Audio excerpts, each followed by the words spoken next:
역사의 기록, 과연 누가 쓰고 누구를 위해 남겨졌을까요? 조선이라는 엄격한 사회에서 단 한 줄의 기록이 수많은 사람의 목숨을 앗아간 피해 숙청, 바로 무오사화를 촉발시켰다는 충격적인 사실을 알고 계신가요? 오늘은 그 끔찍한 비극의 서막을 함께 들여다보려 합니다. 조선 성종시대, 왕조의 기틀이 안정되면서 한편으로는 새로운 변화의 바람이 불어오고 있었습니다. 당시 조정은 크게 두 세력으로 나뉘어 있었죠. 오랜 세월 왕실의 외척으로서 막강한 권력을 누려온 훈구파와 지방에서 유학을 깊이 갈고 닦으며 개혁을 꿈꾸던 젊은 살인파였습니다. 훈구파는 세조의 왕위 찬탈을 도우며 공신으로 자리 잡았고 그 과정에서 얻은 막대한 토지와 노비를 바탕으로 견고한 기득권을 유지하려 했죠. 반면 살인파는 유교적 이상을 바탕으로 사회 전반의 개혁을 주장하며 도덕 정치를 실현하고자 했습니다. 마치 고요한 호수 아래에서 거대한 두 물결이 서로 다른 방향으로 흐르며 충돌 직전에 긴장감을 만들어내는 모습과도 같았습니다. 젊고 패기 넘치는 사리막자들은 성종의 지지 아래 중앙정계로 활발하게 진출했습니다. 그들은 서원과 학당에서 밤낮 없이 학문을 논하며 부패한 관료들을 비판하고 민생 안정을 위한 과감한 정책들을 제안했습니다. 이들의 등장은 훈구파에게는 자신들의 오랜 권력을 위협하는 불청객으로 비쳤습니다. 훈구파 대신들은 불안한 눈빛으로 살인파의 성장을 견제하며 어떻게든 이들의 기세를 꺾을 기회를 엿보고 있었던 것이죠. 마치 거대한 성벽을 쌓아 올린 이들이 작은 틈새로 비집고 들어오는 새싹들을 보며 경계의 끈을 놓지 않는 것처럼 말입니다. 그리고 성종의 갑작스러운 승하와 함께 어린 연산군이 왕위에 오르면서 조선의 전국은 더욱 예측 불가능한 혼돈 속으로 빠져들었습니다. 연산군은 즉위 초에는 두 세력 사이에서 균형을 잡으려는 듯 보였지만 점차 불안정한 심리와 함께 권력의 중심에서 흔들리는 모습을 보였습니다. 경험 부족과 미숙함은 그를 더욱 예민하게 만들었을 겁니다. 이러한 상황에서 과연 누가 왕의 마음을 사로잡고 전국의 주도권을 줄 것인가 하는 숨막히는 싸움이 벌어지고 있었던 거죠. 이 모든 갈등의 한가운데에는 사초라는 특별한 기록물이 존재했습니다. 사초는 사관들이 매일매일 국왕의 일거수일투족과 조정에서 벌어지는 모든 일을 가감없이 기록한 것이었습니다. 왕의 말 한마디, 대신들의 논쟁, 그리고 심지어 왕의 사생활까지도 모두 담겼죠. 이 기록은 훗날 조선왕조실록의 중요한 자료가 되었는데 그 어떤 권력자도 함부로 열람하거나 수정할 수 없는 절대적인 권위를 지녔습니다. 오직 역사를 기록하는 사관들만이 접근할 수 있었고 왕조실록이 완성되기 전까지는 그 내용이 철저히 비밀에 붙여졌습니다. 사초는 단순한 문서가 아니었습니다. 그것은 역사의 목소리이자 왕권조차도 함부로 침범할 수 없는 진실의 보루였죠. 하지만 동시에 이 절대적인 기록은 누구에게는 치명적인 비수가 될 수 있는 위험한 존재이기도 했습니다. 단 한 줄의 문장이 누군가에게는 영원한 명예를, 또 다른 누군가에게는 파멸을 안겨줄 수 있었으니까요. 사관들은 붓을 들고 역사의 한 페이지를 채워나갔지만 그들의 손끝에서 탄생한 글자들이 훗날 어떤 피바람을 불러올지는 아무도 예상하지 못했습니다. 불길한 예감과 함께 기록이 가진 힘이 얼마나 강력하고 동시에 위험한 것인지 깨닫게 되는 순간이었을 겁니다. 그 불길한 예감은 놀랍게도 현실이 되고 말았습니다. 사관들의 붓끝에서 탄생한 역사 기록은 이제 거대한 폭풍이 되어 조선을 뒤흔들 준비를 하고 있었죠. 그 파괴적인 폭풍의 중심에는 바로 연산군이 자리하고 있었는데요.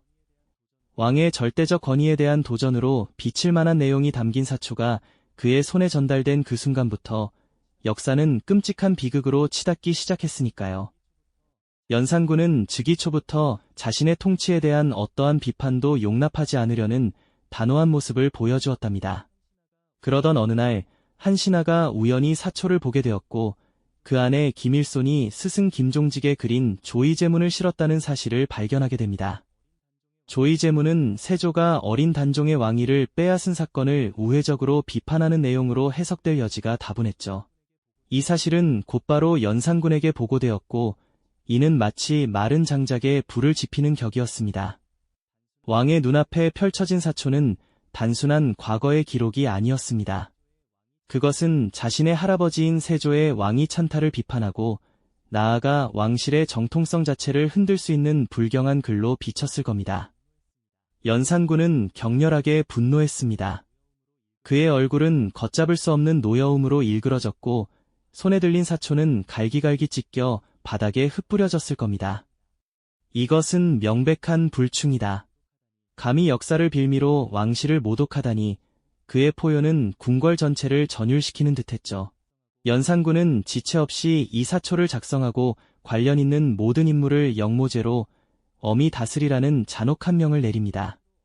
이것이 바로 조선 역사의 피로 얼룩진 기록으로 영원히 기억될 무오사와의 비극적인 서막이었답니다.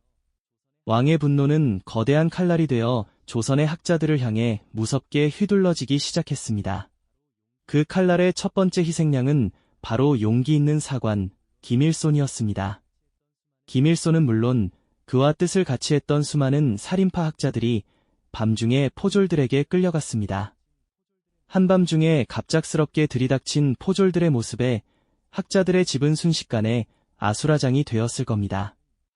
가족들의 애끓는 절규와 끌려가는 학자들의 비장하거나 체념한 듯한 표정은 그날 밤 조선의 슬픈 풍경으로 오랫동안 기억되었을 거예요. 의금부의 차갑고 음습한 감옥은 순식간에 수많은 살인파 학자들로 가득 차버렸습니다. 그곳에서 김일손을 비롯한 살인파 인사들은 상상조차 하기 힘든 혹독한 고문을 견뎌야 했습니다. 진실을 말하려 해도 그들의 목소리는 채찍 소리에 묻혀버렸고 정의를 외치려 해도 돌아오는 것은 잔인하고 무자비한 고통뿐이었습니다. 살과 뼈를 찢는 듯한 극심한 고통 속에서도 그들은 자신의 신념을 굽히지 않으려 안간힘을 썼을 겁니다. 그러나 권력의 폭주는 이제 멈출 줄 모르는 광기로 변해버렸습니다. 연산군의 분노는 여기서 결코 그치지 않았습니다. 이미 세상을 떠난 김일손의 스승 김종직에게까지 미쳤으니까요. 죽은 자라고 해서 죄를 묻지 않을 수는 없다. 그의 무덤을 파헤쳐 시신을 욕보여라. 왕의 이 명령은 당시 사람들에게 엄청난 충격과 공포를 안겨주었습니다. 역사의 기록을 남겼다는 이유만으로 이미 땅에 묻힌 사람마저 다시 꺼내 처벌하는 부관참시라는 극단적이고 잔혹한 형벌이 내려진 것이죠. 김종직의 무덤이 파헤쳐지고 시신이 훼손되는 충격적인 장면은 당시 백성들에게는 물론이고 지식인 사회 전체에 엄청난 공포와 경고로 다가왔을 겁니다. 이 사건은 단순히 한 개인의 처벌을 넘어 지식인들의 양심과 학문적 자유를 뿌리째 짓밟은 폭거로 받아들여졌습니다. 왕의 절대적인 권력 앞에서는 죽은 자의 존엄마저 지켜지지 않는다는 처참한 현실을 여실히 보여준 것이었죠. 무오사와의 광풍은 순식간에 조선 전역을 휩쓸었습니다. 김일손은 물론 권오복, 이목 등 수많은 살인파 인물들이 처형당하거나 혹독한 고문 끝에 안타깝게 목숨을 잃었습니다. 또 다른 많은 학자들은 멀고 먼 유배지로 보내져 평생을 고향으로 돌아오지 못하는 비참한 신세가 되었고요. 이 비극은 단순한 정치적 숙청을 넘어 조선 사회의 지성사를 송두리째 뒤흔드는 충격적이고도 가슴 아픈 사건으로 기록되었습니다. 이 모든 비극이 단 한 줄의 기록과 그 기록을 둘러싼 인간의 탐욕스러운 욕망에서 비롯되었다는 사실은 우리에게 깊은 성찰과 질문을 던집니다. 진실을 기록하려 했던 학자의 순수한 의도가 권력자의 뒤틀린 시선과 만나 얼마나 끔찍한 결과를 초래할 수 있는지 말이죠. 살아남은 이들은 공포 속에서 침묵해야 했고 죽어간 이들의 절규는 역사의 피 묻은 페이지에 영원히 새겨졌습니다. 권력 앞에서의 진실과 원칙이 얼마나 허무할 수 있는지 극명하게 보여주는 순간이었답니다. 우리는 그들의 희생을 통해 이 질문을 다시 한번 던져보게 됩니다.